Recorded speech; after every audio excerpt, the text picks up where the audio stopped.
Wartawan ini sedang merekam sebuah program. Tiba-tiba sesuatu di kejauhan menarik perhatiannya. Dia memutar kamera di sekitar, perlahan-lahan memperbesar, dan ia melihat percikan air di atas es. Sepertinya ada makhluk yang bersembunyi di bawahnya, tapi Mike belum mengetahuinya. Penemuannya telah menempatkan kota yang terisolasi ini perhatian dunia. Ketika wali kota tiba di tempat kejadian, Mike mengangkat kamera ke gua es. Ketika sesuatu muncul dari dalam air, Mike sedikit bingung. Mengapa paus tetap berada di bawah lubang es? Alih-alih melanjutkan hidup, penduduk desa mengatakan kepadanya, tahun ini suhu telah mendingin dengan sangat cepat. 00 laut membeku dalam semalam. Paus tidak bisa berenang sejauh itu di bawah es. Jadi, mereka harus tinggal di sini untuk tetap bernapas. Dan itu bukan yang terburuk. Dalam waktu 3 hari, lubang itu akan membeku. Dan kemudian keluarga 3 paus yang malang akan terperangkap di lautan es yang gelap dan mati. Saat itulah ayah paus muncul kembali. Dia tahu persis apa yang akan terjadi padanya, istri dan anak-anaknya. Tetapi dalam menghadapi kekuatan alam yang kejam, tidak ada yang bisa ia lakukan. Pada akhir malam, Mike tidak bisa melupakan ekspresi keputusasaan di mata ikan paus itu. Jadi ia mengedit rekamannya dalam semalam, dan mengirimkannya langsung ke New York.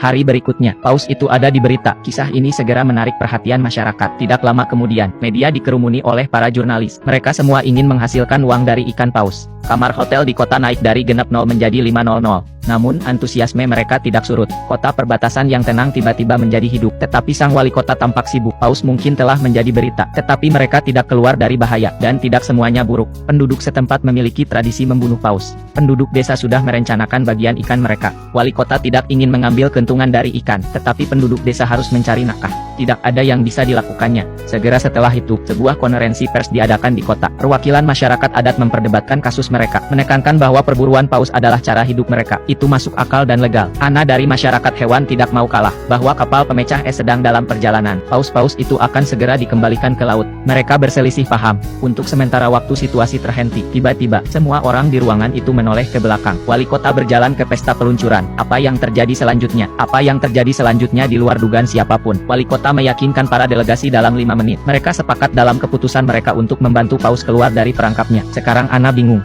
Ada begitu banyak kebisingan. Bagaimana mereka bisa berubah pikiran secara tiba-tiba? Tetapi ia akan segera mengetahui, ini tidak sesederhana yang dia pikirkan. Pagi-pagi keesokan harinya, para pria dan wanita siap untuk berangkat ke es di mana paus-paus itu. Atas perintah wali kota, para penduduk desa telah mengangkut taksi mereka. Perjalanan 7 km, untuk genap 0 per kepala. Lakukan apa yang Anda suka. Tapi, meskipun kota ini sedang ramai-ramainya, wali kota membawa anak buahnya ke atas es lebih awal. Mereka menggandakan ukuran lubang, agar paus dapat bernapas lebih baik. Menyaksikan paus dengan gembira muncul dari air, dan wajah ini memiliki senyuman kekanak-kanakan di atasnya. Bahkan ia tidak punya pilihan selain membiarkan penduduk setempat merampoknya. Untuk menjaga agar paus tetap hidup, dia harus menemukan cara untuk menghasilkan lebih banyak uang bagi semua orang. Dengan sekelompok besar orang yang datang, keluarga paus tampak keluar dari bahaya. Ana percaya bahwa begitu pemecah es tiba, paus akan dapat melarikan diri. Tetapi masalah baru telah membunuh harapan paus untuk bertahan hidup.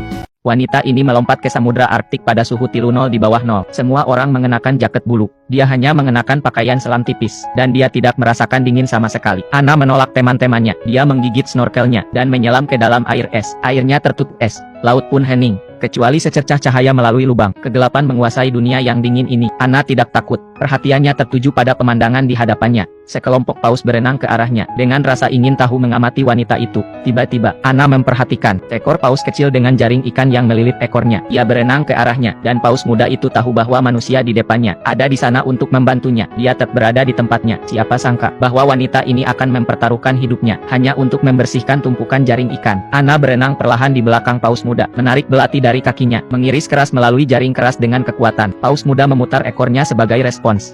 Jaring terlepas tanpa hambatan. Keluarga paus berenang ke arah Ana. Sebuah gerakan diam-diam dari rasa terima kasih. Ana membeku sejenak, kembali ke pantai. Dia dengan bersemangat mengatakan kepada semua orang, bayi paus tidak bisa berenang sendiri, karena jaring itu mencekik ekornya. Sekarang masalahnya sudah terpecahkan.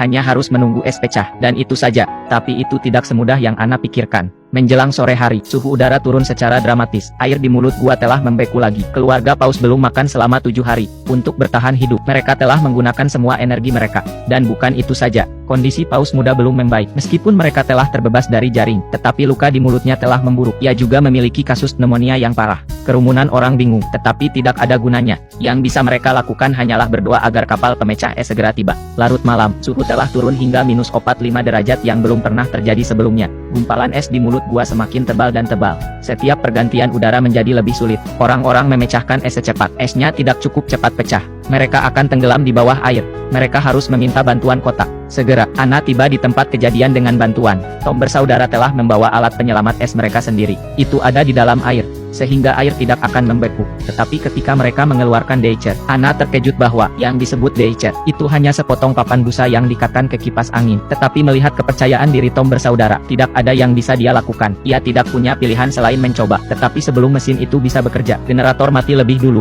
Suhu rendah membekukan bahan bakar generator. Anna bergegas menelepon Mike untuk mendapatkan generator baru. Dan dalam perjalanan, generator tidak boleh dimatikan, atau akan membeku lagi. Ketika Mike tiba dengan tergesa-gesa, dia akan naik pesawat, tetapi ia dicegah untuk melakukannya, karena kabin ditutup. Asap knalpot dari generator akan mencekik orang-orang di dalamnya. Paus berada dalam bahaya. Tidak ada yang bisa dilakukan Anna. Dia mengatakan kepada pilot untuk tidak menutup palka dan terbang dalam angin dingin. Sebuah keputusan yang hampir membunuh semua orang. Di jalan, semua orang menggigil karena angin dingin. Suhu di dalam kabin minus 70 derajat. Udara yang berhembus keluar dari kabin menghantam wajah mereka, berubah menjadi embun beku putih. Tiba-tiba, pesawat meluncur.